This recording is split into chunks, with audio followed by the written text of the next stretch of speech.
नमस्कार, मैं हूं मयूरिका और आप देख रहे हैं वीएनएम टीवी। वीएनएम टीवी के बुलेटिन में सभी व्यूअर्स का स्वागत है। देश दुनिया और शहर जिलों की खबरों के साथ हम फिर एक बार हाजिर हैं। नजर सबसे पहले वीएनएम हेडलाइंस पर।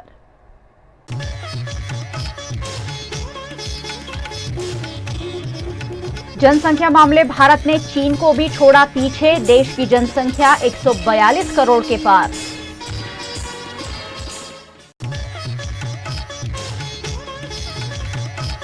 गिरफ्तारी के डर से पुलिस के सामने पेश नहीं हुए युवराज सिंह जडेजा। डमी कांड मामले पुलिस ने किया था तलब।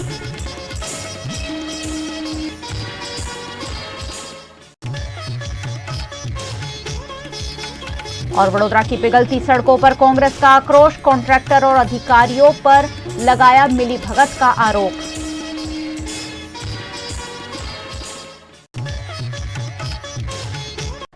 भारत में जनसंख्या इस कदर तेजी से बढ़ रही है कि भारत ने अब जनसंख्या के मामले चीन को भी पीछे छोड़ दिया है।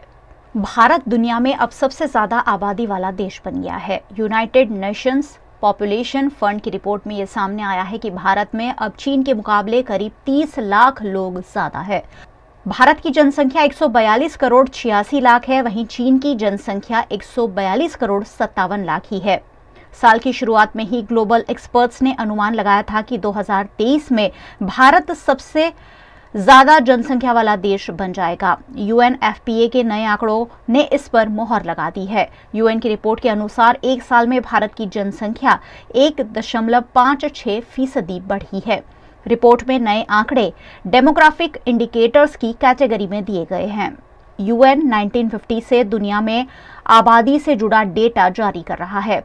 तब से ये पहला मौका है जब भारत ने जनसंख्या के मामले में चीन को पीछे छोड़ा है। पिछले साल जारी एक रिपोर्ट में सामने आया था कि पिछले 6 दशकों में पहली बार चीन की जनसंख्या में गिरावट दर्ज की गई है। चीन में बच्चे पैदा करने की भी दर कम हुई है और वो इस साल माइनस में दर्ज की गई है। यानी अब कह सकते हैं कि जनसंख्या मामले भारत ने चीन को पीछे छोड़ दिया है। सरकारी परीक्षाओं के पर्चे लीक होने की जानकारी लगातार उजागर करने वाले युवराज सिंह को आज पुलिस ने बुलाया था, लेकिन युवराज सिंह पुलिस के सामने पेश नहीं हुए। गुजरात राज्य में पिछले कई दिनों से हड़कंप मचाने वाले नकली सरकारी कर्मी कांड मामले रोज नए नए खुलासे हो रहे हैं। इसी बीच छात्र नेता युवराज सिंह पर पैसे लेने के आरोप लगाए जाने के बाद भावनगर पुलिस ने युवराज सिंह को आज दोपहर 12 बजे तलब किया था, लेकिन युवराज सिंह पुलिस के पास पहुंचे ही नहीं। 12:50 पर उनकी पत्नी ने ट्वीट कर बताया कि कई दिनों से ठीक से नहीं सो पाने की वजह से युवराज सिंह की तबीयत खराब हो गई है और वो पुलिस के सामने उपस्थित नहीं हो पाएंगे। पत्नी ने उपस्थित होने के लिए 10 दिन का समय भी मांगा। इससे पहले युवराज सिंह ने पत्रकारों से कहा था कि पुलिस ने सीआरपीसी की धारा 160 के तहत उन्हें समन दिया है, जिसका जवाब देना नागरिक के रूप में उनका फर्ज है। वो सभी सवालों के जवाब देने के लिए तैयार है, लेकिन अगर उन्हें गलत तरीके से फंसाया जाएगा या गलत प्रेशर दिया जाएगा तो वो चुप नहीं रहेंगे। गर्मी के साथ पिघलती जा रही वडोदरा शहर की सड़क निर्माण में हुए भ्रष्टाचार की गवाही खुद ब खुद दे रही है, जिस पर वडोदरा कांग्रेस ने आज आपत्ति जताई। जैसे जैसे गर्मी बढ़ती जा रही है, गुजरात के वडोदरा शहर की सड़कें पिघलती जा रही है। वडोदरा शहर के पश्चिम इलाके की कई सड़कें पिघलने की घटना सामने आई है, जिसमें वाहन चालक स्लिप हो रहे हैं और दुर्घटना का शिकार भी बन रहे हैं। इस मामले वडोदरा कांग्रेस ने सड़क बनाने में हल्की गुणवत्ता की वस्तुओं के इस्तेमाल की ओर इशारा करते हुए भ्रष्टाचार करने वाले ऐसे कॉन्ट्रैक्टरों को कॉन्ट्रैक्ट देने वाले अधिकारियों पर कानूनी कार्यवाही की मांग की है। रोड रस्ता बाबते આપણે સૌ જાણીએ છીએ કે આ વડોદરા ને ભારતીય જનતા પાર્ટીના કુશાસનમાં ખાડોદરા નામ પડ્યું છે। 27 વર્ષથી ભાજપ સત્તામાં હોવા છતાં દર મહિને, હું દર વર્ષે નથી કહેતો પણ દર મહિને અલગ અલગ વિસ્તારમાં રોડને લગતી તકલીફો થાય છે। મોટા મોટા રોડના કોન્ટ્રાક્ટ મોટા મોટા કોન્ટ્રાક્ટરોને આપવામાં આવે છે, વર્ષોથી કરોડોના કામ આપવામાં આવે અને એમાં જે ભ્રષ્ટાચાર થાય છે એના કારણે તમે જુઓ કે પશ્ચિમ વિસ્તારમાં જે હજુ તો ગરમીની શરૂઆત છે અને એની અંદર જે ડાંબર પીગળ્યો અને એનાથી જે આવનારા રાહદારીઓ અને એ લોકોને જે તકલીફ થઈ એ બાબતે અમે રજૂઆત કરી છે। આવું તો આખા વડોદરા શહેરમાં છે અને આપણે જાણીએ છીએ કે વડોદરાને ખાડોદરા નામ પડ્યું છે, ભુવા નગરી તરીકે ઓળખો. હમણાં થોડા દિવસ પછી ભુવા પડી જશે. વરસાદ આવતા પહેલાં બધા રોડ ધોવાઈ જવાના, એક જ વરસાદમાં બધા રોડ ધોવાઈ જાય. એટલે આટલા બધા કરોડોના ખર્ચે જ્યારે રોડ રસ્તા બનતા હોય, પ્રજાના પૈસે, પ્રજાના ટેક્સના પૈસે રોડ રસ્તા બનતા હોય, ત્યારે જે પણ કોન્ટ્રાક્ટરો, જે ઇજારાદાર છે, જે આમાં અધિકારી જે જવાબદાર છે, આ બધાની ઉપર કાયદાકીય કડક કાર્યવાહી કરવી જોઈએ. શું કામ આની સામે કોર્પોરેશન આ ખાડા કાન કરે છે એ સમજાતું નથી. કારણ કે તમે આજે હું તમને કહું કે હું પોતે તો કોમર્સનો સ્ટુડન્ટ છું, પણ જો મને એક ગૂગલ પર જો મેં સર્ચ કર્યું કે જે આ રોડ બને છે કેવી રીતે બને છે, તો ગૂગલ પર પણ નાના છોકરાને પણ ખબર પડી જાય કે ભાઈ પહેલાં નીચે તમારે જે એનો બેઝ છે, પથ્થરો મૂકો, એ બેઝ તમારે એનો સ્ટ્રોંગ કરવો જોઈએ. કારણ કે કોઈ પણ ઇમારત ક્યારે ઊભી થાય જ્યારે પાયો મજબૂત હોય.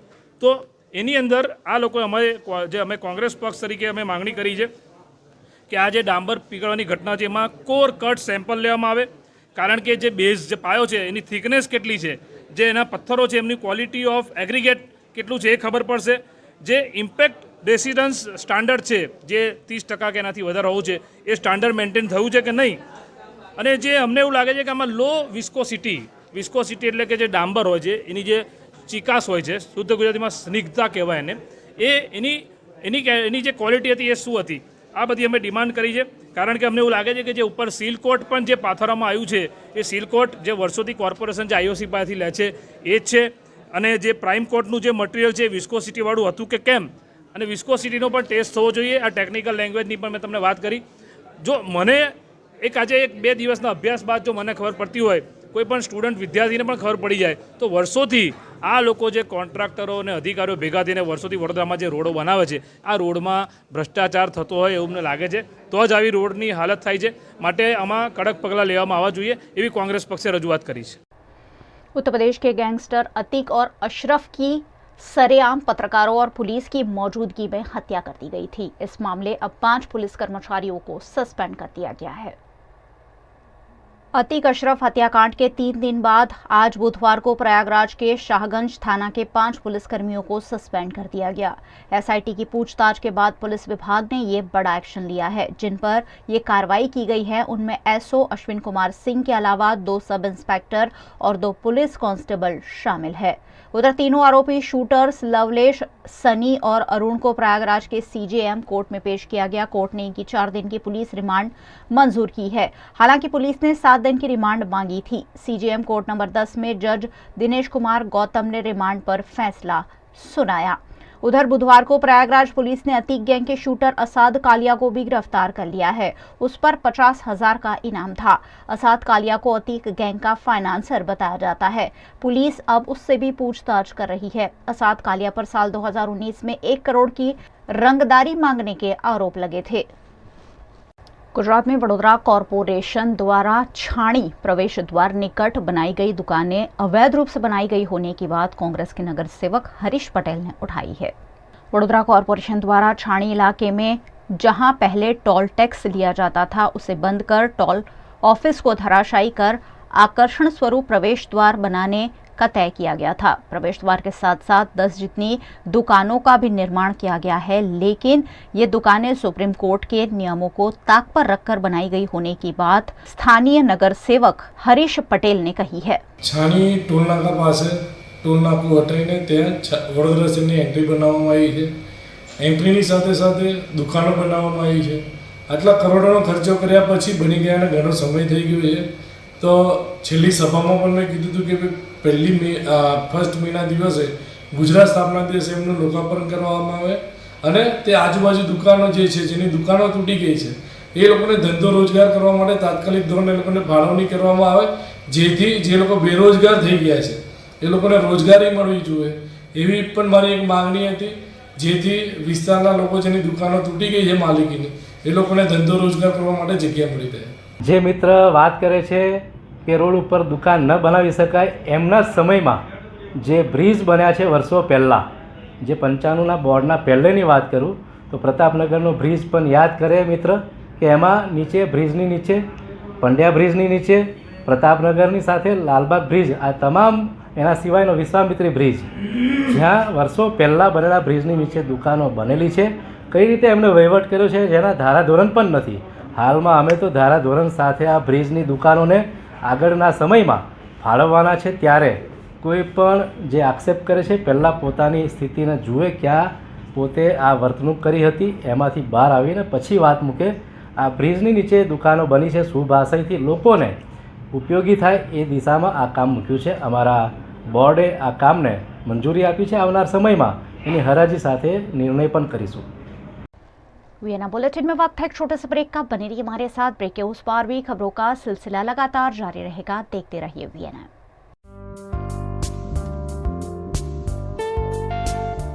યાદ કરો શું ખાતા હતા, પોષણ શેનાથી પામતા હતા? બાજરાનો રોટલો ને દૂધનો એ વાટકો રોજ વાળું કરતા હતા. મોતી જેવા જુવારનો ચાંદા જેવો રોટલો જોડે લસણની ચટણીની રોજ લજ્જત માણતા હતા. માણેક જેવી રાગીનો શ્યામ પણ સ્વાદ ભર્યો રોટલો કેવો મજાથી ખાતા હતા, કેવું પોષણ પામતા હતા. ભૂલી ગયા તમે, ભૂલી ગયા વારસો આપણો, ભૂલી ગયા પોષણ જે આપતું તું, વજન વધારતા રોકતું તું, રોગોને દૂર રાખતું તું, એ ખોરાક તમે ભૂલી ગયા. ભૂલી ગયા ભાઈ, ભૂલી ગયા. દાદી માજે કહી ગયા તેનો આજે આ ઉત્સવ છે, ઉત્સવ છે ભાઈ, ઉત્સવ છે. વડોદરામાં મિલેટ મહોત્સવ છે. शादी बाय मैरियट यानी आपके लिए everlasting memories, special hospitality, service and best care. Yes, Fairfield by Marriott Vadodara के शादी बाय मैरियट में perfect venue, beautiful ambience, central location और कोर्स डेलिशियस मेन्यू, सब कुछ मिलेगा एक ही जगह. And yes, everlasting happiness too. So step into your fairy tale and contact Shadi specialist of Fairfield by Marriott Vadodara on 6358871014.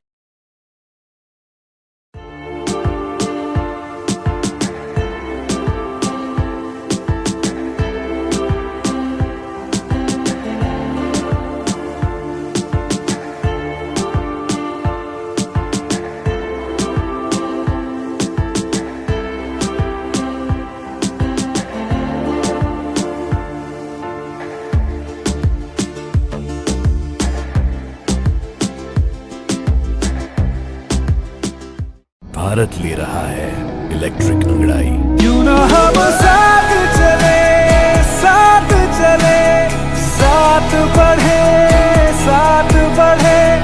देश मेरे, देश मेरे. देश को ले जाए नई दिशा की ओर. आपका जॉय, भारत का जॉय. વડોદરાના ઘણા વિસ્તારો જેમ કે અકોટા, માંજલપુર, અલકાપુરી, મકરપુરા વગેરે વગેરે વિસ્તારોના લોકો ચિંતામાં છે. આ ચિંતાનું કારણ છે વડોદરાના લોકોમાં વધતી ઈર્ષા. જી હા, અને આ ઈર્ષાનો સ્ત્રોત છે તરસાલી એરિયામાં આવેલ રેઝિડેન્શિયલ પ્રોજેક્ટ દર્શનમ પ્લેસ. ઘણી બધી એમ્યુનિટીઝથી ભરપૂર આ 2 અને 3 BHK પ્રોજેક્ટ બની ગયો છે નવા ઘર શોધવાવાળા લોકો માટે એક અનોખો અવસર. भारत ले रहा है इलेक्ट्रिक अंगड़ाई. क्यों न हम साथ चले, साथ चले, साथ बढ़े, साथ बढ़े. देश मेरे, देश मेरे. देश को ले जाए नई दिशा की ओर. आपका जॉय, भारत का जॉय.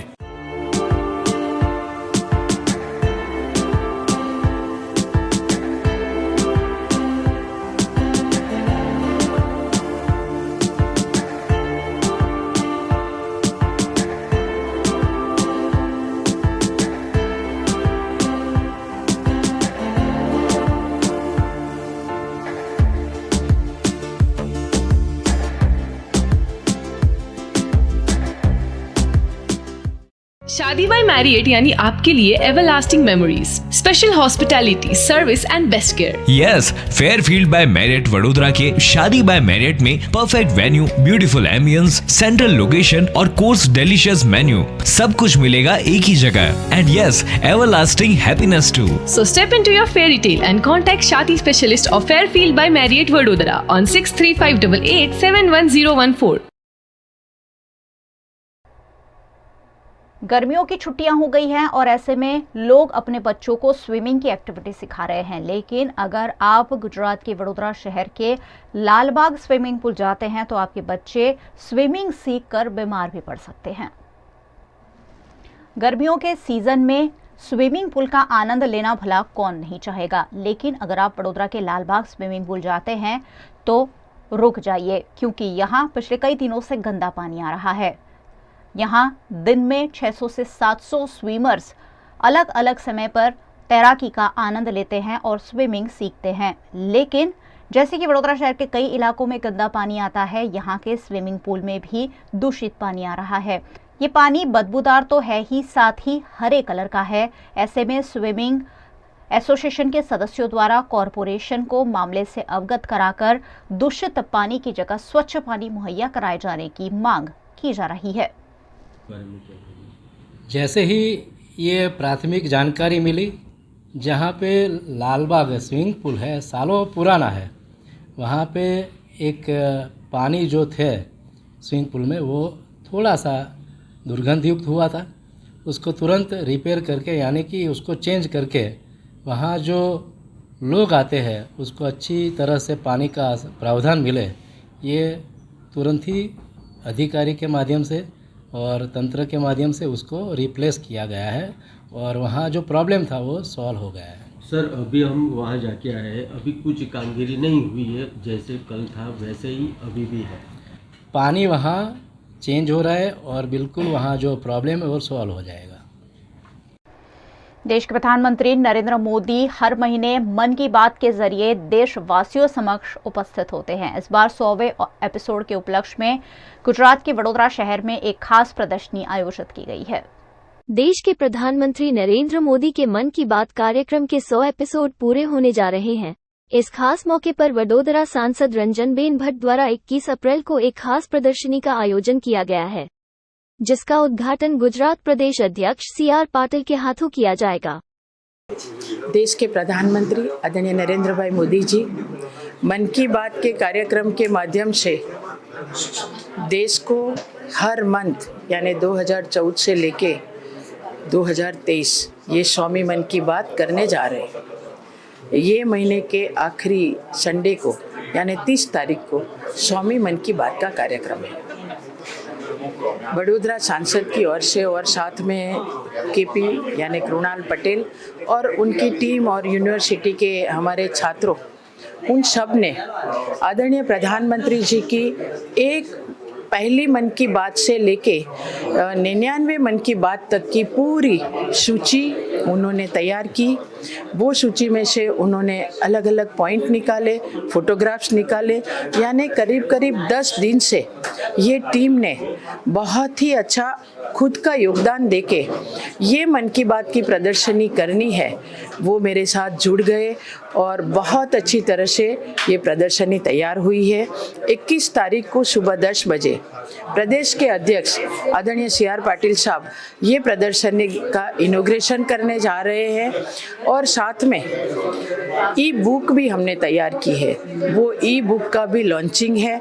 मैं आपके माध्यम से हमारे प्रधानमंत्री आदरणीय नरेंद्र भाई मोदी जी ने जो 1 से लेकर 99 तक की प्रदर्शनी जो मन की बात की है, उनका प्रदर्शनी किया है, वो मैं वडोदरा की जनता को ये प्रदर्शनी देखने के लिए निमंत्रण देती हूँ। हर एक महीने के लास्ट संडे उसके दिन 11 बजे उनका मन की बात का कार्यक्रम होता रहा है। अभी तक जो 99 कार्यक्रम हुए यानी 99 जो कार्यक्रम हुए हैं, वो कार्यक्रम में हर एक कार्यक्रम में उन्होंने 1 या 2 बात ऐसी बताई कि जो बात लोगों को प्रेरणा दे सकती है।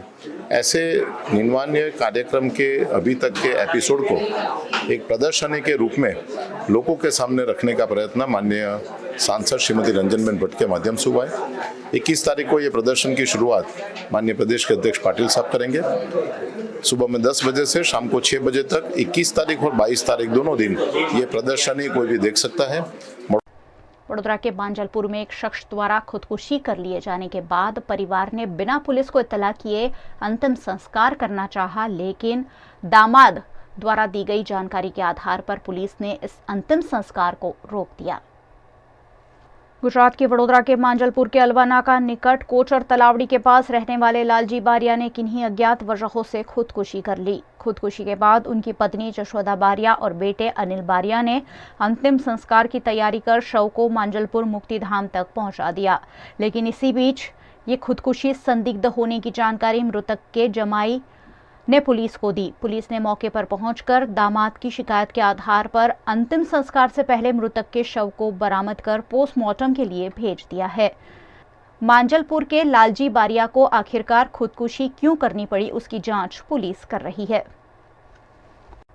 गुजरात के वडोदरा शहर में कॉरपोरेशन के रिजर्व प्लॉट पर अधिकारियों द्वारा बिल्डर के साथ मिलीभगत कर अवैध निर्माण कर दिए जाने का गोरख धंधा धड़ल्ले से चलाया जा रहा है। गुजरात के विकासशील वडोदरा शहर में जहां देखो वहां बड़ी बड़ी बिल्डिंगें बन रही है। वडोदरा के नए डेवलप एरिया में जहां नजर डालो वहां बहुमंजिला इमारतों की श्रृंखला देखने मिलती है, जिससे वडोदरा के लोगों के लिए अच्छे घर ढूंढना काफी आसान हो गया है। लेकिन जब नया घर खरीदना हो तो ये जरूर ध्यान में रखना पड़ता है कि ये घर पूरी तरह से बिल्डिंग निर्माण के नियमों के अनुसार बना है कि नहीं, क्योंकि अगर नहीं बना है तो आगे चलकर परेशानी लाखों करोड़ों रुपए देकर घर खरीदने वालों को ही आ सकती है। जब ये सवाल आता है तो जवाब में भ्रष्टाचार की बू अपने आप आने लगती है। यहां से ही मकान बनाने वालों की और अधिकारियों की साठ गांठ का प्रमाण भी मिलता है। वडोदरा कॉरपोरेशन के रिजर्व प्लॉट में कॉरपोरेशन के ही कुछ नेताओं और अधिकारियों की मिलीभगत से निर्माण कर दिए जाने के मामले अक्सर सामने आते रहते हैं, लेकिन ठोस जांच के अभाव में ये मामले फाइलों के नीचे दब जाते हैं। ऐसा ही एक मामला वडोदरा महानगर सेवा सदन के गोत्री इलाके में स्थित ड्राफ्ट टीपी नंबर 63 में फाइनल प्लॉट नंबर 144 का है, जो वडोदरा कॉरपोरेशन का रिजर्व प्लॉट है। ये रिजर्व प्लॉट आर्थिक रूप से कमजोर लोगों के आवास के लिए रिजर्व रखा गया है, लेकिन प्लॉट में भूमाफिया और बिल्डरों द्वारा अवैध रूप से कब्जा कर बिल्डिंग बनाकर बिक्री की कोशिश शुरू कर दी गई है, जिस पर आरटीआई एक्टिविस्ट जाला भरवाड़ ने पिछले कई वक्त से जानकारी मांगी है, लेकिन कॉरपोरेशन के अधिकारी है कि जानकारी तक देने के लिए तैयार नहीं है। 144 एफपी आर्थिक रीते नबळा वर्गना सामाजिकना नबळा वर्गना मकान 5640 स्क्वेर मीटर जग्या बराबर। हवे आ बी फॉर्म में छे ने 20/2/2023 लेटेस्ट में कॉर्पोरेशन में कढ़ाव्युं छे। लेटेस्ट अपलोड तो आज छे आनी अंदर। त्यार पछी मैं साइट प्लान कढ़ाव्यो छे कॉर्पोरेशननो। आ रह्यो साइट प्लान 144 एफपी आ रह्यो आखो जो आर्थिक अने सामाजिक नबळा वर्गनुं રહેણા માટે आ प्लॉट आखो थई गयो ने। आ पुरावो मैं क्यारे कर्यो छे? हमणे कर्यो छे। लगभग 11/4 में आ कॉर्पोरेशन में पैसा भरीने कढाव्युं छे। तो मारा डॉक्यूमेंट साचा छे। हवे आनी अंदर जे अत्यारे प्रोजेक्ट मूकी रह्या छे तो ये प्रोजेक्ट केवी रीते मूकी रह्या छे। मैं कमिश्नर श्री ने 13 तारीखे मळ्यो। मैं आनी स्पष्टता करी कि भाई आ प्लॉट प्रजानो छे, वडोदरा महानगर संस्कारी नगरीना लोकोनो प्लॉट छे। आनी अंदर बिल्डर बांधकाम करी रह्यो छे तो ये गैरकायदेसर करी रह्यो छे कि कायदेसर छे? तमे मने स्पष्टता करो। तो कमिश्नर साथे मारे रसाकशी थई गई। पछी एमने बॉडीगार्ड बोलाव्या, मने बहार काढ्यो। केम कि हूँ साचो छूं एटले मने एने बहार काढ्यो छे। तो एटला माटे आज स्थळ उपर हूँ आवी रह्यो छूं। अने सौथी पहेला भय, भूख ने भ्रष्टाचार 1994 में गुजरातना पनोता पुत्र अने हालना वडाप्रधान माननीय नरेंद्रभाई मोदी एमने मने एक सूत्र आपेलू कि भ्रष्टाचार थतो होय तो दीकरा कोईथी बीवानुं नहीं, थाय एने करी ले।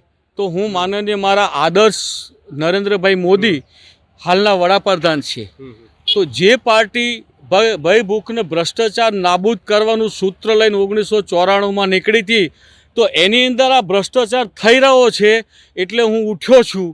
हूँ वडोदरानी अंदर कोईपण भूमाफिया ने कोईपण जातनो भ्रष्टाचार करवा नहीं दઉં। અત્યારે 144 ઉપર કેવી રીતના બાંધકામ કરી રહ્યા છે અને કોણ કરી રહ્યું છે? અને જો અહીંયા આત્મ્યા સેરેનિટી કરીને જે પ્રોજેક્ટ છે તો એ કરી રહ્યા છે। તો મેં એમને કીધું ભાઈ તમારે મને બી ફોર્મ આપી દો અને સાઇટ પ્લાન આપી દો અને કમિશનરને કોને કે ભાઈ ઝાલાભાઈ શું કરવા પાછળ પડ્યા છે. હું તો મારી પાસે લેટેસ્ટ જે રેકોર્ડ છે એના આધારે ચાલી રહ્યો છું. મેં તમને કીધું કે 2023ના પેપર છે મારી પાસે. આજે આની માલિકી કોર્પોરેશનની જ બોલે છે. એટલે આને તાત્કાલિક આ બાંધકામ અત્યારે અંદર ચાલી રહ્યું છે ભાઈ, જે કન્સ્ટ્રક્શન ચાલી રહ્યું છે એ તાત્કાલિક કન્સ્ટ્રક્શન બંધ થવું જોઈએ. આ ઓફિસ જે છે તાત્કાલિક તોડી અને કોર્પોરેશને આનો કબજો લઈ અને ફેન્સિંગ મારી અને બોર્ડ આનું મારી દેવું જોઈએ. અને જો આ પ્રમાણે જો કોઈપણ જાતના પગલાં લેવામાં નહીં આવે તો હું મારા મેયરશ્રીને મળીશ, મેયરશ્રીને હું રજૂઆત કરીશ, સાંસદ સભ્યને હું રજૂઆત કરીશ, ધારાસભ્યને હું રજૂઆત કરીશ કે આ શહેરમાં ખોટું કામ થઈ રહ્યું છે. તમે ચૂંટાયેલા પ્રજાના પ્રતિનિધિ છો તો પ્રજાની પ્રોપર્ટી સાચવવી એ આપણી એક જવાબદારી છે. સાહેબ હું આજે બિલ્ડરને કહું છું કે તમે મને અત્યારનું લેટેસ્ટ બી ફોર્મ એફ ફોર્મ છે તમે એની અંદર તમારો પ્લોટ છે તો એની અંદર મને દર્શાવીને કોર્પોરેશન આપે. સાઇટ પ્લાનમાં બી તમારો નંબર હોય, તમારી રજા ચિઠ્ઠીનો જે હોય એ મને આપે તો મને ખબર પડે કે આ પ્લોટની અંદર બિલ્ડરનો હક હિસ્સો લાગે છે. બીજું તમને કહું કે બિલ્ડરે કેવું કર્યું છે કે એક 912 સર્વે નંબર, એનો OP 108, FP 108, તો એની અંદરથી એનું એવું કહેવું છે કે અમે 108(1), 108(2), 108(3) આ 3 મળીને 7,900 સ્ક્વેર ફીટનો એ લોકોને ફાઇનલ પ્લોટ મળ્યો છે. તો સાહેબ 108 OP જે છે ને એ 10,900 સ્ક્વેર મીટર છે.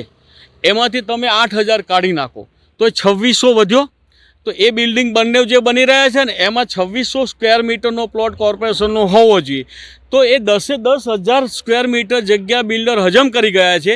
ઉપરથી એનું પેટ ના ભરાયું તો 144માં 1,600 સ્ક્વેર મીટર એવું કહે છે કે મારો એફપી મને અહીં મળ્યો છે. પણ બિલ્ડરને એફપી એ 108ની અંદર એનો એફપી સમાવેશ થયા પછી બી 2,600 સ્ક્વેર મીટર જગ્યા વધે છે. તો પછી અહીં લાવવાની જરૂર ક્યાંથી છે? મેં કમિશનર અને TDOને કીધું છે કે મને એફપી 108 અને સર્વે નંબર 912 એની માપણી કરી દો, 10,623 કરી દો અને એની અંદરથી તમે બિલ્ડરને એનો ફાઇનલ પ્લોટ આપી દો.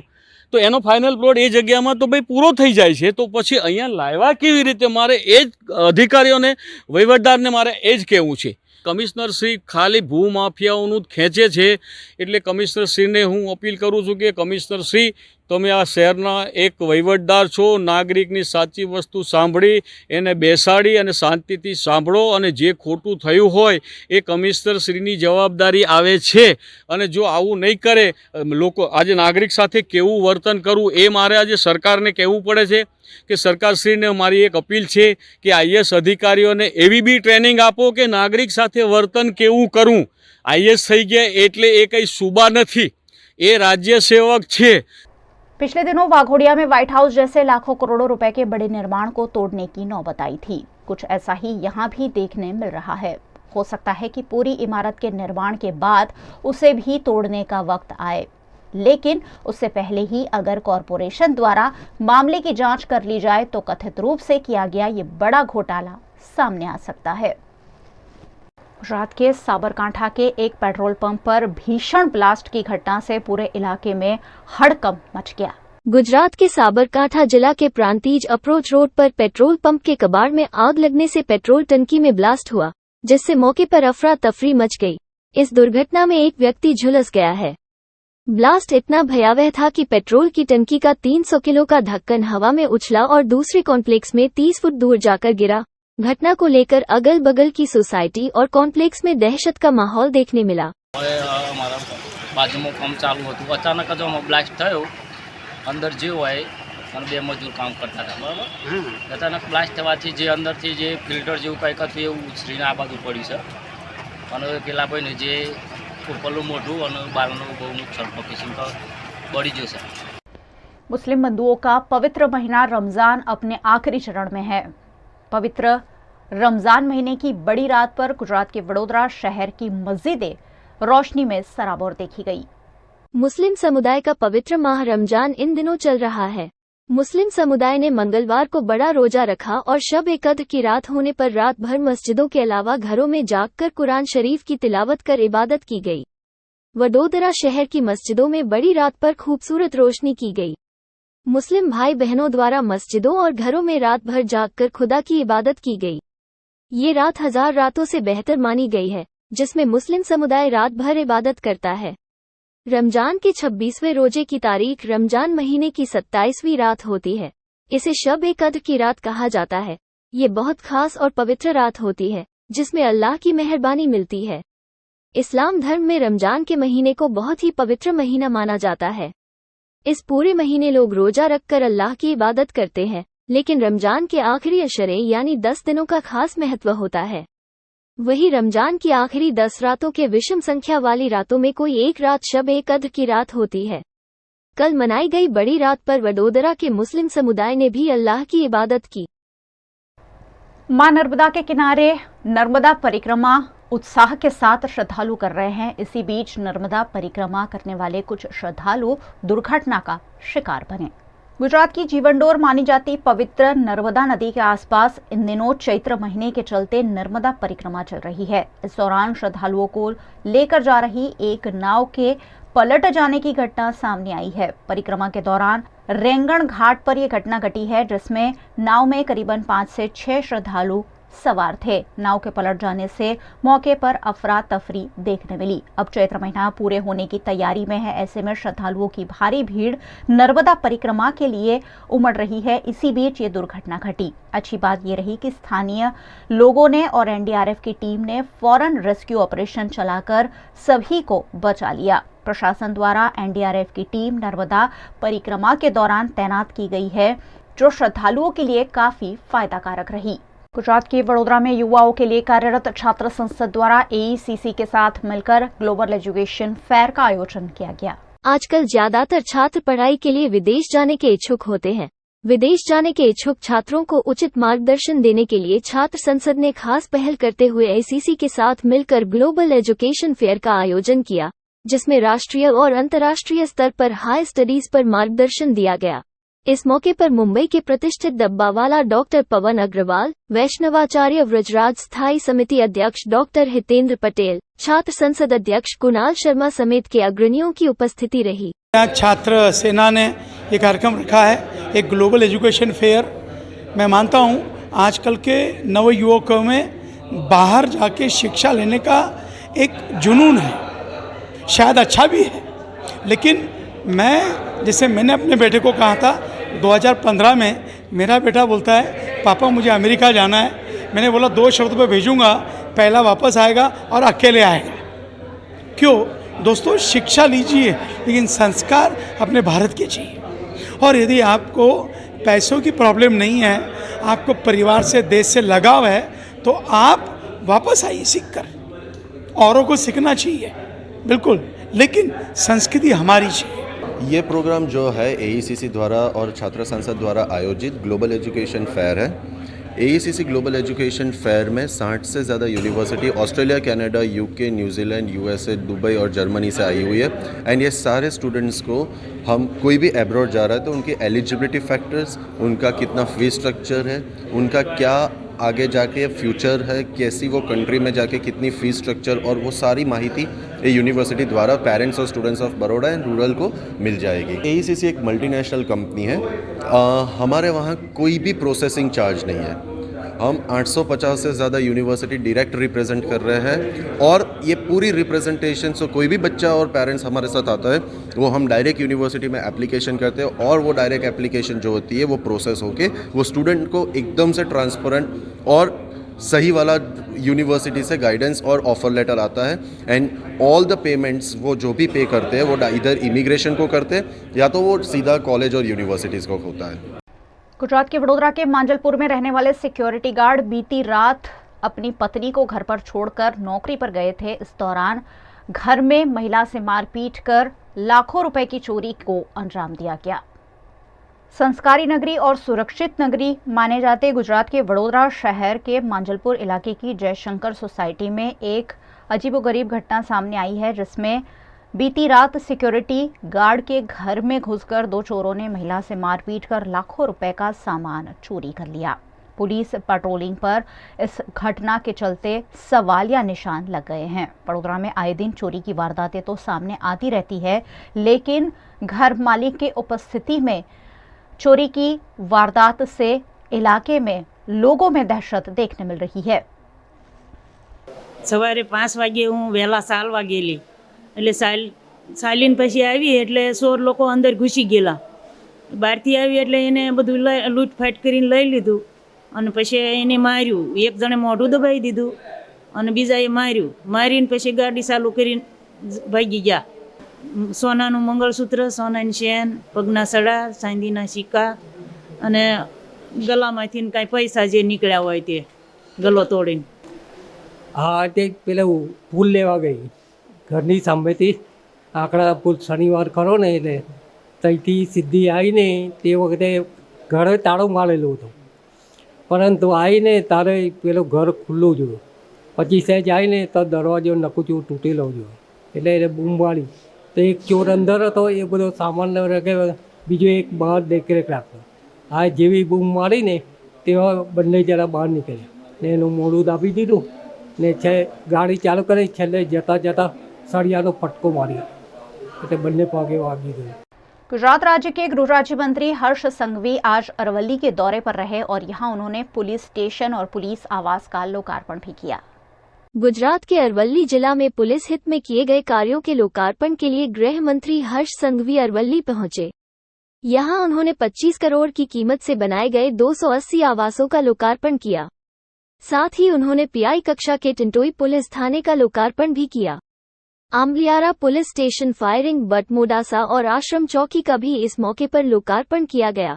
कार्यक्रम में रेंज आईजी अभय चुडासमा, एसपी समेत के पुलिस कर्मचारी और जिला अधिकारी उपस्थित रहे।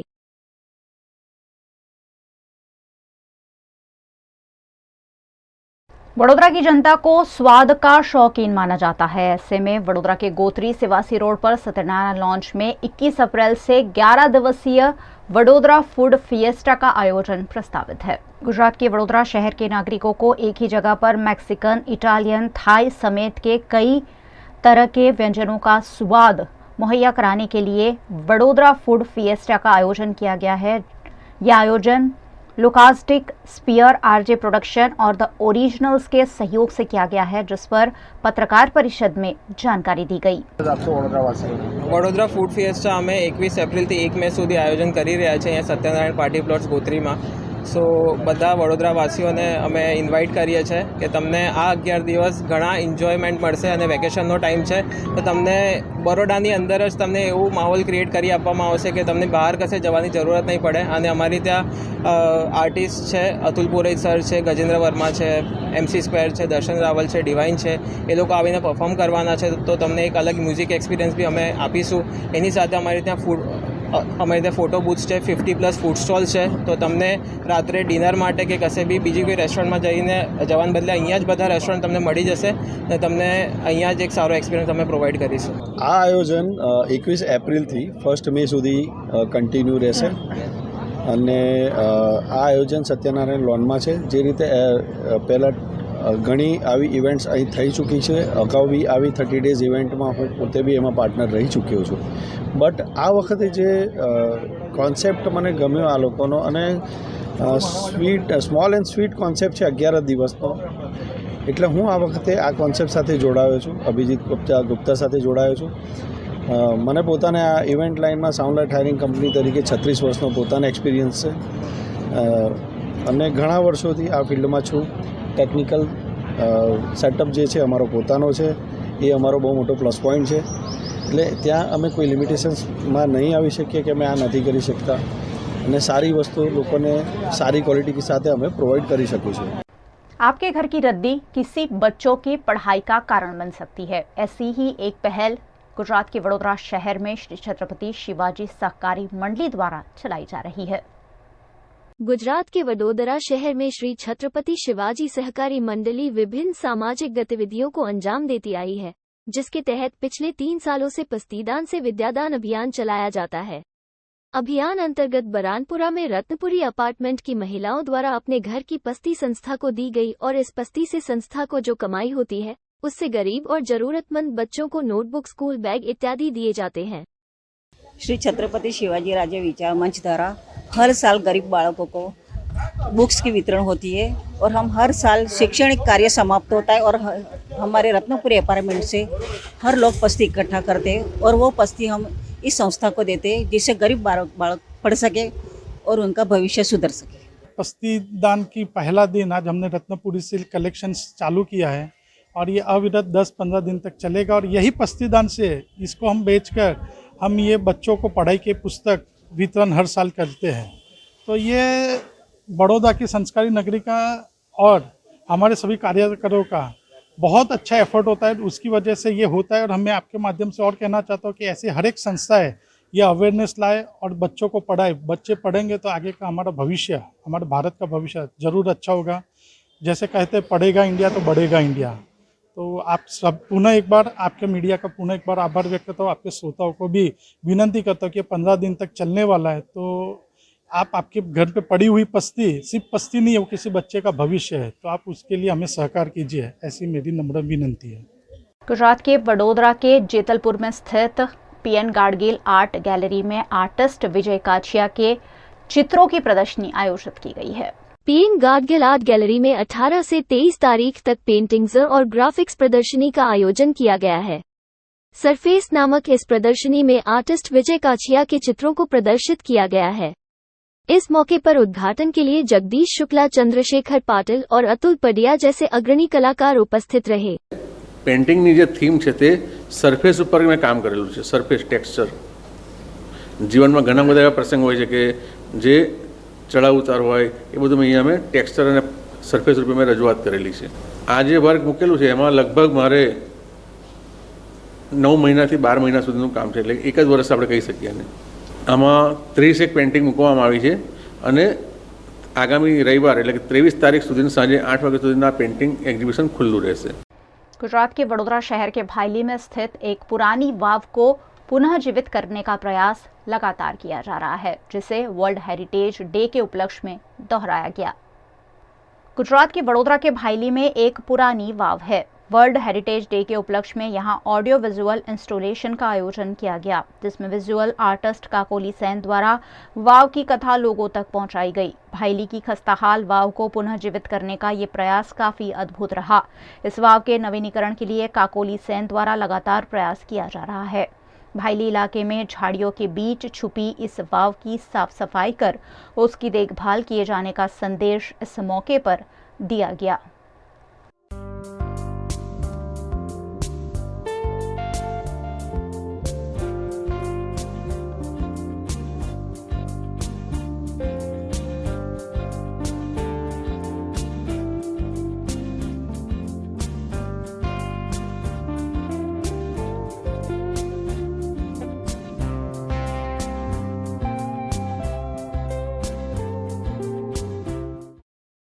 एक और किसान पहले ही मौसम की मार झेल रहा है, वहीं दूसरी ओर उत्तर प्रदेश के रायबरेली में शॉर्ट सर्किट से लगी आग में गेहूं की फसल जलकर बर्बाद हो गई।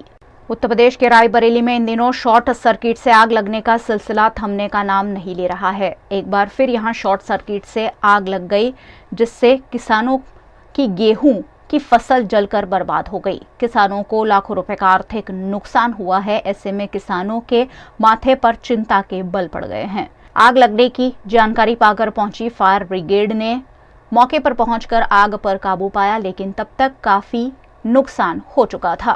ट्रांसफार्मर से ये तार का जो हुआ है ना, ये जी इसी से लगी है आग, जी बिजली से। ये तो ये कितनी फसल लगभग जली होगी? ये करीब 1.5 बीघा। 1.5 बीघे।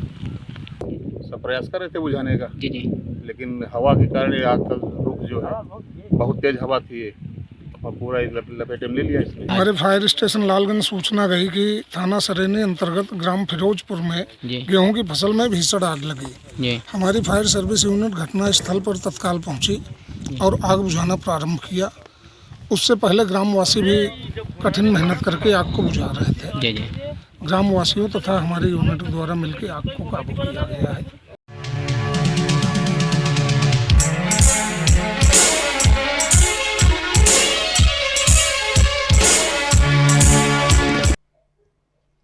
नमस्कार, मैं गायत्री व्यास। आजकल जब भी किसी भी मम्मा से यानी कि यंग मदर से हम बात करते हैं या मिडिल एज की मदर से हम बात करते हैं और कहते हैं कि आपकी बेटी को आप खाना बनाना सिखा रही हैं, तो कहते हैं कि हाँ सिखा रहे हैं, उसे आता भी है, मगर वो हमारा जो रूटीन खाना है जो हम रोजाना खाते हैं, दाल चावल रोटी सब्जी रोटला भाखरी, ये नहीं आता। उसे बनाना आता है पिज्जा बर्गर पास्ता नूडल्स, ये सारी चीजें आती हैं। यहीं से पता चलता है कि हम हमारे ट्रेडिशनल फूड को कहाँ पीछे छोड़ आए हैं। अगर हम हमारे बच्चों को ये चीजें, बेटी हो या बेटा, ये चीजें बनाना ही नहीं सिखाएंगे तो खाने की बात तो दूर की है। ये बात मैंने इसीलिए शुरू की है कि आज इसी मुद्दे पर हम बात करने वाले हैं। जी हाँ, वडोदरा शहर में मिलेट्स महोत्सव होने जा रहा है और ये मिलेट महोत्सव जब हिंदुस्तान में करने की बारी आए तो थोड़ी सी शर्म आती है। खैर, इन सारी चीजों को भूलकर शर्मशार हुए बगैर वडोदरा शहर में rotary club of Vadodara heritage millet महोत्सव लेकर आया है। इसी सिलसिले में बात करने के लिए हमारे साथ जुड़ी है इस क्लब की प्रेसिडेंट स्वाति बेडेकर जी। बहुत स्वागत है मैम। नमस्ते मैम। जैसे मैंने थोड़ा सा जिक्र कर लिया कि इसकी जरूरत क्यों आन पड़ी है, मगर आपका क्या थॉट प्रोसेस है इस मिलेट महोत्सव के पीछे, ये फूड फेस्टिवल जो आप लेकर आई हैं? Okay, Vadodara rotary club of heritage जो है, पिछले साल भी हमने एक कुकिंग कंपटीशन की थी होम शेफ्स के लिए। ओके। मैं होम शेफ्स कह रही हूँ, जिसमें सिर्फ लेडीज नहीं है, हर कोई जिसे खाना बनाना पसंद है जी। बहुत अच्छा रिस्पांस मिला था, तो इस साल सोचा क्यों ना इसे रिपीट किया जाए। तब ध्यान में आया ये तो इंटरनेशनल ईयर ऑफ मिलेट्स है जी। और फिर ये भी पढ़ा कि हमारे पंतप्रधान उन्होंने ये ऐलान किया है कि इंडिया इसमें आगेवानी करेगा और मिलेट्स को ज़्यादा अपने आहार में लाने के लिए उसका प्रमोशन करेगा जी। तो ये सही तरीका था। मैं खुद डायबिटिक हूँ, तो बहुत बार मुझे कहा जाता है ग्लूटेन फ्री खाना खाओ, जौ खाओ, ज्वार खाओ, बाजरा खाओ। तो इस बात पर थोड़ा ज़्यादा अभ्यास करना सही था और फिर फूड को सेलिब्रेट करना तो किसको नहीं अच्छा लगता। बिल्कुल। और तो इसलिए सोचा चलो हम मिलेट्स को ही सेलिब्रेट करते हैं और लोगों से बातचीत शुरू की, मिलेट्स कौन बनाता है, क्या बनाता है, और इतनी सारी अच्छी अच्छी चीजें सामने आई कि ये मिलेट्स का उत्सव मिलेट महोत्सव बन गया। ओह, दैट्स ग्रेट। और ये महोत्सव में ऐसी क्या खास बात है, किन किन लोगों को आप इसमें इन्वॉल्व कर रहे हैं? ओके, सबसे पहले तो इसके पीछे ये थॉट है कि मिलेट्स खाने में हेल्दी होते हैं। यस, होते हैं, लेकिन हमारे घरों में वो आए कैसे? इसलिए सबसे पहले तो हमने सारे होम शेफ से अपील किया कि मिलेट्स में से कुछ वानगी, कुछ रेसिपी बनाए और उसका हमने कंपटीशन बना दिया है, तो ज्यादा से ज्यादा लोग इसमें जुड़ जाए, सोचे मिलेट्स में से क्या क्या बन सकता है।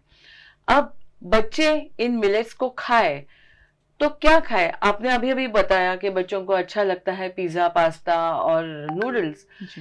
हमारे बीच बड़ौदा में ही एक 10 साल की लड़की है और वो अपने फ्रेंड्स को दिखाने वाली है बना के कि बच्चों को मिलेट्स में से क्या क्या खाना अच्छा लगता है। That is going to be live demonstration. अच्छा। उसके साथ साथ हमारे खेडूत मित्र हैं, जगह जगह से आने वाले हैं। अगर मैं आपको कहूँ कि जूनागढ़ से लालजी भाई आने वाले हैं, आमरस, जूनागढ़ का कैरी का रस और राजगिरा की पूरी लेके, क्या बात है, सुनते में ही मुंह में पानी आ जाता है। वैसे ही डांग से आने वाले हैं वहाँ के रागी की रोटलियों और रान भाजी लेके, जो हमें कभी सब्जियां दिखती भी नहीं, उसमें से वो स्वादिष्ट व्यंजन बनकर हम सबको खिलाएंगे। दाहोद से आने वाले हैं पानिया और दाल लेके। ये सारे व्यंजन कहीं ना कहीं हमारे रोजमर्रा के खाने से अलग गए हैं, छूट गए हैं। शायद हमारी दादी नानी को आते होंगे लेकिन हम खाते नहीं हैं, तो उन्होंने भी बनाना छोड़ दिया है। तो उसमें कितनी लज्जत है, उसका स्वाद लेने के लिए सारे वडोदरा वासियों को जरूर आना चाहिए। उसमें साथ साथ हमने कुछ गांव में खेले जाने वाले गेम्स भी रखे हैं। तो उसका भी मजा ले सकती है लेडीज, बच्चे, हर कोई। तो ये सब मिला के हुआ ना ये महोत्सव। बिल्कुल ये महोत्सव है, मगर इसके साथ में आपने जैसे कहा कि जैसे एक कंपटीशन जैसा होगा, अलग अलग रेसिपी लोगों को पता चलेगी, हर एक गृहिणी अपने घर से एक नई रेसिपी लेकर आएगी मिलेट्स के साथ में।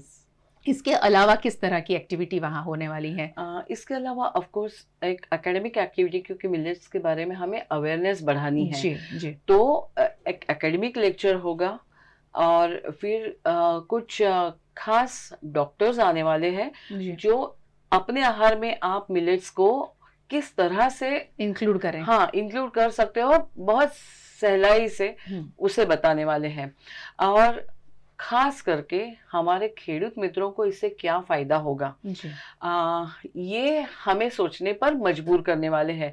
क्योंकि जब एग्रीकल्चरल कॉलेज के साथ हम बात कर रहे थे तब ये बात सामने आई कि मिलेट्स की खेती है ना, कम पानी में कम लागत में बहुत ज्यादा यील्ड मिलता है। उसका ज्यादा खेती होता नहीं है क्योंकि उसकी डिमांड नहीं है। लेकिन अगर हम अपने खाने में मिलेट्स वापस लेके आते हैं तो उसकी डिमांड भी बढ़ेगी।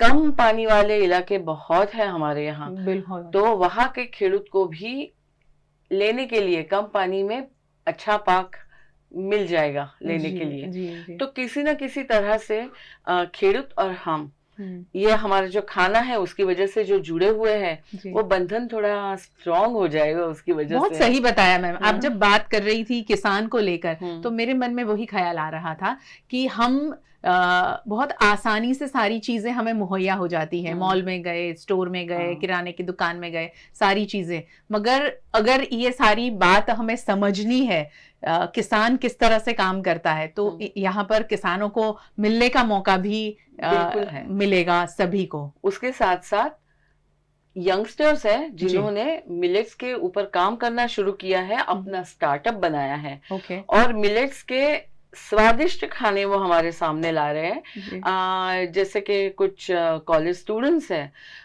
उन्होंने रागी में से केक बनाया, बहुत सारे अट्रैक्टिव नाश्ते बनाए जिसको खाने में, जिनको खाके आई एम श्योर मैदा खाना तो लोग परमानेंटली बंद कर देंगे क्योंकि उसमें स्वाद भी है और सेहत भी है। तो मैं यही चाहती हूँ, या rotary club of Vadodara heritage यही चाहता है कि हम सब स्वस्थ बने और अच्छा खाए। और कहीं ना कहीं ये जो गैप हो गई है ना हमारे खाने में और हमारे देश के गांव के लोगों के खाने में, वो कहीं ना कहीं भर जाए और हम सब साथ में रोटला भी खाए।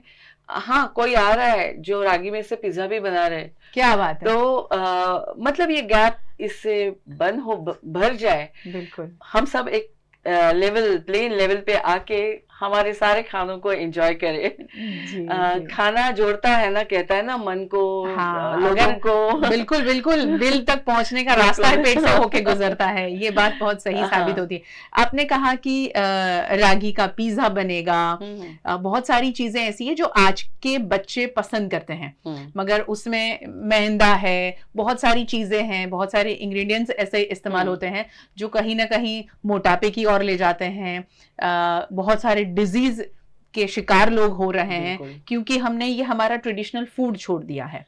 लोकल खाने होते हैं, ये हमारी आबो हवा में हमारे शरीर के लिए फायदेमंद होते हैं। बिल्कुल, और कहीं ना कहीं हमने ये बंद कर दिया है खाना। रीजंस कुछ भी हो, लेकिन अगर हमारे सामने चॉइस आ जाए तो क्यों नहीं, हम दोबारा उन्हें अपने खाने में वापस ला सकते हैं। थोड़े से गाइडेंस की, थोड़े से अवेयरनेस की जरूरत है। बहुत बहुत सही बताया। मिलेट महोत्सव है, एंट्री फी नहीं है, हर कोई आ सकता है। और हमारे सारे जो स्टॉल ओनर्स है जो आपको खाना खिलाने वाले हैं वो भी बड़े प्यार से बाहर से आए हैं।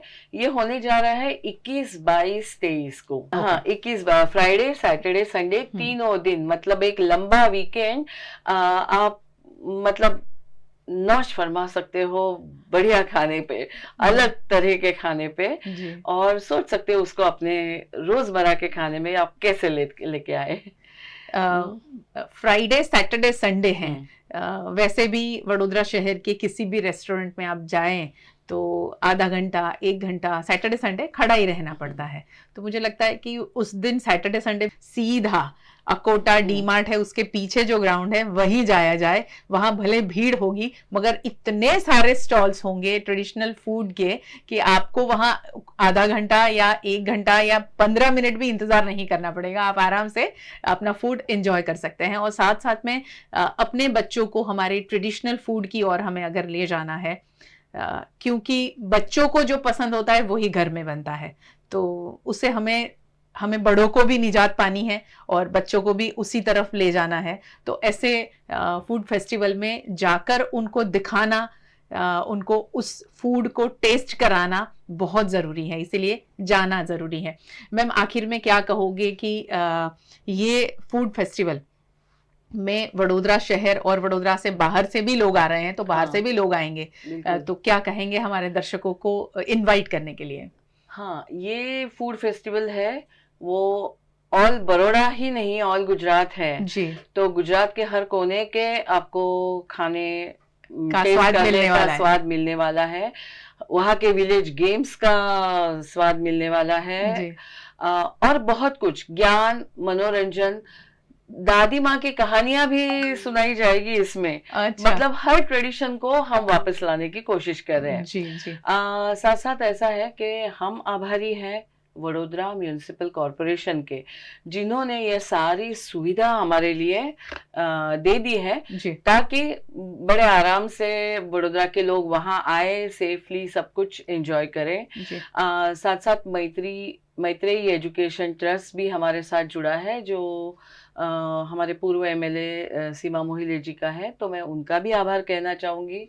और यहाँ के जो लोकल अथॉरिटीज है कॉरपोरेशन की, और किसान मोर्चा जो गुजरात किसान मोर्चा है, जिनकी वजह से ये सारे किसान यहाँ आ रहे हैं, जुड़ रहे हैं, तो किसान मोर्चा है उनका भी मैं आभार कहना चाहूँगी।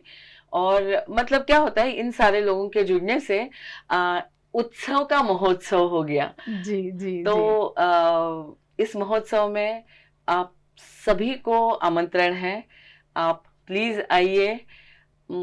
आने गुजराती में कहते हैं ना, आने सरस सरस खावानी मजा माणो।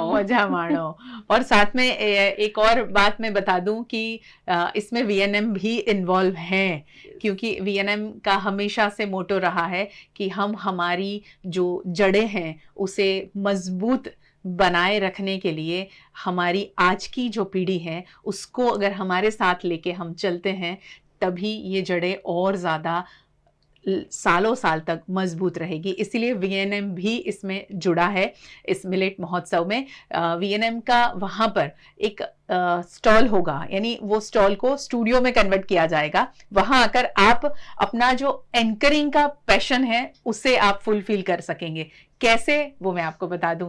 आप वहाँ जब आते हैं खाने के लिए, इस महोत्सव को एंजॉय करने के लिए, तो उस हमारे वीएनएम के स्टॉल पे जरूर आइए और वहां आकर आपको अपने मन से जो भी एंकर करना है आप कर सकते हैं। हम भी आपको सब्जेक्ट देंगे, उस पर आप एंकर कर सकते हैं। और जिस तरह अभी बहुत सारी रील्स बनाकर आप पोस्ट कर रहे हैं, कुछ वीडियोस बनाकर आप पोस्ट कर रहे हैं, तो मुझे लगता है कि सभी लोग एंकर हो ही गए हैं, क्योंकि सोशल मीडिया पर बहुत ज्यादा फ्रीली आपको एक माहौल मिला है कि आप अच्छा एंकर करें, कैमरा फेस करें। तो ये मौका है, मिलेट महोत्सव में आइए और अपने एंकर की जो पैशन है उसको भी वहां पर आप एंजॉय कर सकते हैं। स्वाति मैम, क्या कहेंगे? कितनी सारी क्रिएटिविटी अभी से लोगों में से बाहर आने लगी है। बिल्कुल। इस मिलेट महोत्सव की कल्पना जब मैंने मेरी फ्रेंड कल्पना शाह उनसे की, तो उन्होंने एक सुंदर गीत लिख के दिया जी। और उसी गीत में से कुछ शब्द आज दादी जी ने सबको सुनाए हैं। और एक हमारे राजू भाई जोशी है, उन्होंने उसको एक बहुत सुरों में बांध के कितना सुंदर गीत तैयार किया है। जी। तो जब लोगों में से क्रिएटिविटी अभी ही जगना शुरू हो गई है जी। तो मेरे ख्याल से 23 तारीख आते आते हमें उसकी एक पूरी माला देखने मिलेगी। बिल्कुल, और सब तैयार हो जाइए इस मिलेट महोत्सव का लुत्फ उठाने के लिए, वहां खाने का जो स्वाद है उसे लेने के लिए, और इस ट्रेडिशन को, हमारे ट्रेडिशनल फूड को आगे लोगों तक और ज़्यादा लोग इसे पसंद करें, क्योंकि बच्चे जो भूल रहे हैं और घर में लड्डू और सुखड़ी बनाना जो बंद हो गया है उसे वापस शुरू करने की एक नई मुहिम छेड़ी है स्वाति जी ने, और इस बार भारत उसे लीड कर रहा है। तो फिर हम कैसे पीछे रह सकते हैं। वैसे भी हम संस्कारी नगरी के नाम से पहचाने जाते हैं। बहुत शुक्रिया स्वाति मैम हमसे बात करने के लिए, थैंक यू सो मच। आखिर में मैं आपको छोड़े जा रही हूँ दादी माँ। स्वाति जी ने जो जिक्र किया, वो पोयम जो कल्पना जी ने लिखी है, वो दादी माँ ने कितने सुंदर तरीके से हमें सुनाई है कि हम क्या भूल गए हैं और उस भूल से हम क्या भुगत रहे हैं, कितनी बीमारियों को हमने न्योता दे दिया है। ये बहुत ही सुंदर तरीके से दादी माँ जो सुना रही है उससे सुनिए, समझिए, और फिर 21, 22 और 23 को मिलते हैं मिलेट महोत्सव में। યાદ કરો શું ખાતા હતા, પોષણ શેનાથી પામતા હતા? બાજરાનો રોટલો ને દૂધનો એ વાટકો રોજ વાળું કરતા હતા. મોતી જેવા જુવારનો ચાંદા જેવો રોટલો જોડે લસણની ચટણીની રોજ લજ્જત માણતા હતા. માણેક જેવી રાગીનો શ્યામ પણ સ્વાદ ભર્યો રોટલો કેવો મજાથી ખાતા હતા, કેવું પોષણ પામતા હતા. ભૂલી ગયા તમે, ભૂલી ગયા વારસો આપણો, ભૂલી ગયા પોષણ જે આપતું તું, વજન વધારતા રોકતું તું, રોગોને દૂર રાખતું તું, એ ખોરાક તમે ભૂલી ગયા, ભૂલી ગયા ભાઈ, ભૂલી ગયા. દાદી માજે કહી ગયા તેનો આજે આ ઉત્સવ છે, ઉત્સવ છે ભાઈ, ઉત્સવ છે, વડોદરામાં મિલેટ મહોત્સવ છે. इसी तरह वीएनएम के साथ जुड़े रहे। वीएनएम टीवी को आप देख सकते हैं यूट्यूब चैनल, फेसबुक पेज और वोडाफोन टीवी, डेली हंट, जियो टीवी के एप्लीकेशन पर। वीएनएम टीवी अब जियो फाइबर सेट बॉक्स के जरिए आपके घर में टीवी में पहुंच चुका है। 498 नंबर की चैनल पर दिन भर खबरें देखें और जुड़े रहे वीएनएम टीवी के साथ। नमस्कार।